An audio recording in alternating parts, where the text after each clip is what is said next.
Okay, if you've never seen one of these before, this is a 60s Univox Superfuzz. Came in a variety of different colors. This particular one is kind of the classic blue-gray. One button in the middle, and right here, your input, your output. I mean, this is not fancy, this is 1960s. And on this side, tone switch, tone 1, tone 2. This is your balance, which is the same thing as a gain. It determines volume of affected sound versus non-affected sound. And then the expander. You can hear the click there. That turns the expander off. That's how much effect you have. You turn it on, you run it up. We're going to do a little noodling around with this thing at about 12 o'clock, okay? So that's an introduction to it. On the underside, just your basic case. Now, right here, I have used a 9-volt adapter with this on a wire to my board. So what I did was I took a little notch out of it and then put a rubber grommet in so that it would not, so that the edges of the case would not wear on the wire to the 9-volt adapter. That's about the only modification from bone stock 1965 or so that you're going to see on this. There's a little bit of adhesive on the back of the cover from name labels and Velcro and stuff like that. But that's so that's the outside. Let's take a look inside.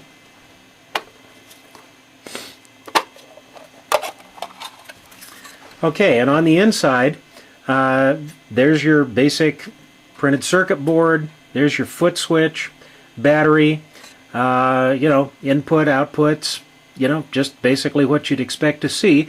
This unit is pretty clean inside. It has been in storage much of the time since the mid-60s.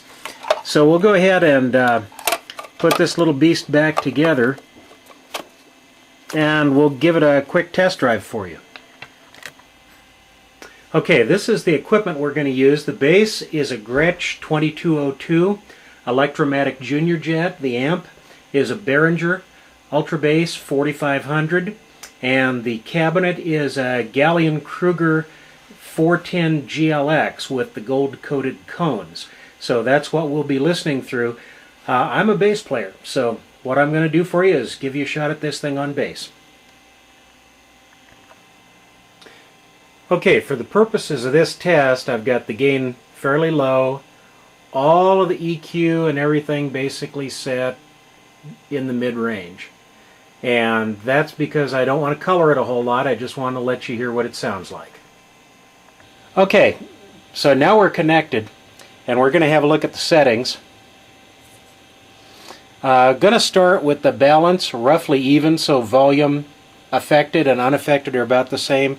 If you turn the expander, right there is where the off notch is, so you need to have it at 10 or 11 o'clock to get much sound out of it. So I'm going to set it maybe 11 o'clock, and it's on tone 1.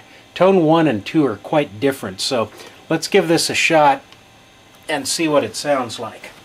Here's the bass with no effect. Oops.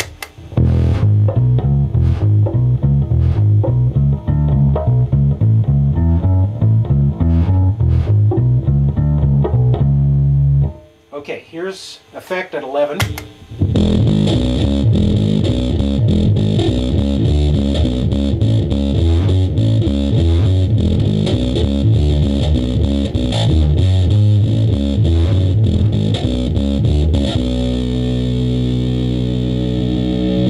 A little vibrato there on the end. Okay, let's take the 11 o'clock and we'll change it to tone 2.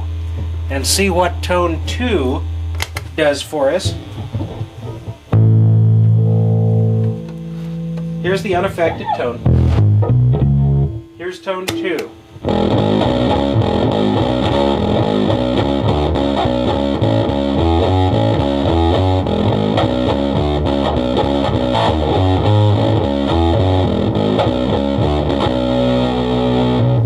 A lot less bass in that one. Pretty heavy bass cut, but for a guitarist,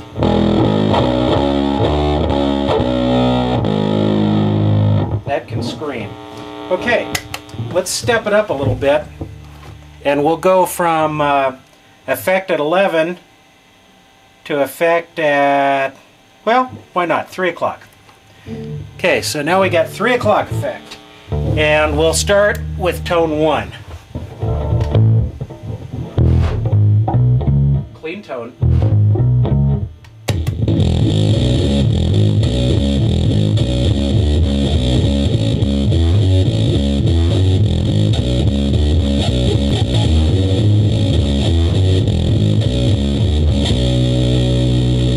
Little vibrato.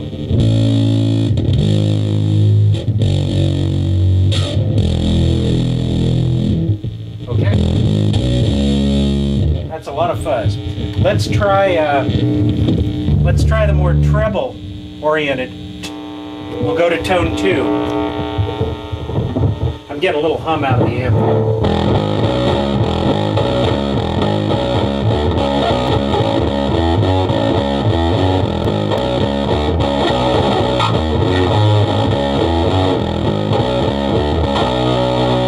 Okay. How about the Peter Gunn theme?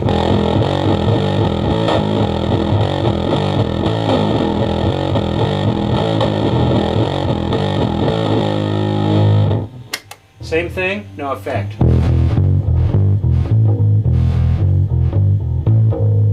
Get a little room rattle from the windows in the back. Okay, and Peter Gunn, tone 2.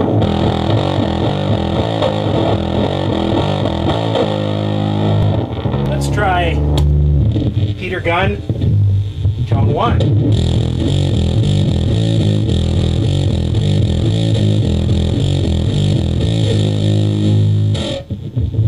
Here's something a little higher up on the G string.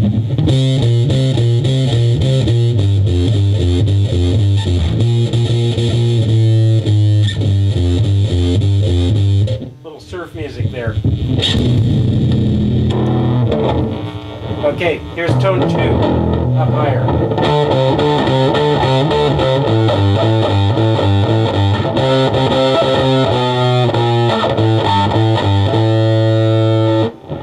So, if you're looking for fuzz, doesn't come any fuzzier than that.